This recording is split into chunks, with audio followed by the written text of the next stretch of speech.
Instead of the path of least resistance, I started choosing the path of most resistance to prepare myself for the journey that was coming my way. And you realize through hard work, you can outwork anybody, no matter how badass they are.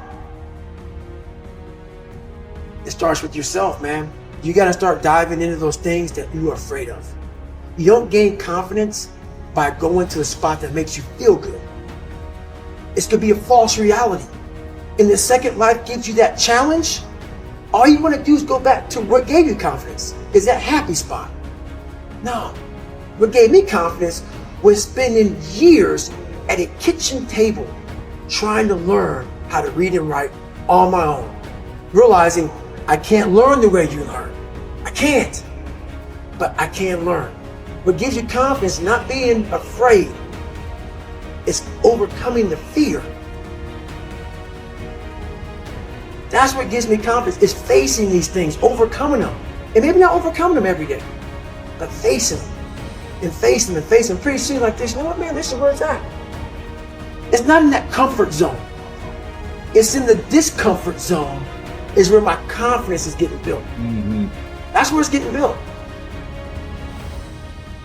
Happiness, peace, enlightenment, it's all up here, man. It's all up here.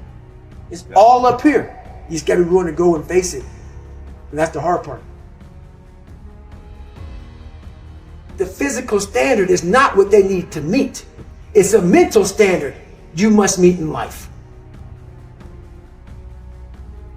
That's how I live my life. I now know that there is no cap on the human mind. There's no cap. We cap it ourselves. When most people quit, I just started. And when you take that mindset and you learn to flip that around, that's what made me powerful. And my body followed.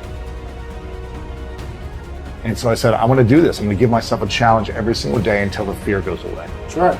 And I feel like that's what more of us should be doing. I'm hearing that that's how you live your life. That's all it is, man. And it helps me feel so much more confident. When you overcome that fear of saying this doesn't have control over me anymore, that's right. It's like you can be at so much more peace. A lot of us speak in hollow words.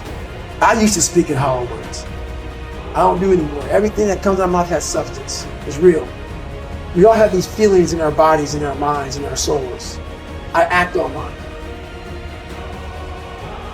A lot of us who are afraid of something, we allow our minds to choose the path of least resistance, so we go a different route.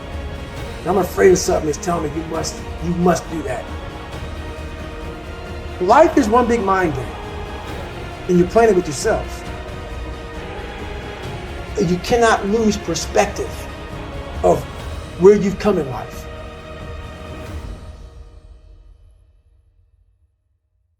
I'm trying to give people a different thought process of life, where failure, hell, disappointment, discomfort is a great learning tool.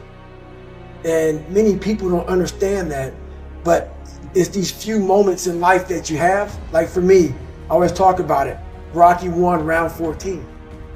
That 2 minute and 13-second clip of Rocky getting up when Apollo knocked him down. That one clip, when I was going through a very bad time in my life, I saw what I wanted to be. And it wasn't a guy that won. It wasn't a guy that won everything he did. It was a guy that kept getting up after being knocked down. So I realized if that 2 minutes and 13 seconds changed my life, that's all it was. I saw something that I needed to be in the world I was living in. Maybe my story will give someone the 2 minutes and 13 seconds they need to change their life. Everybody's got a story. We don't share it on social media.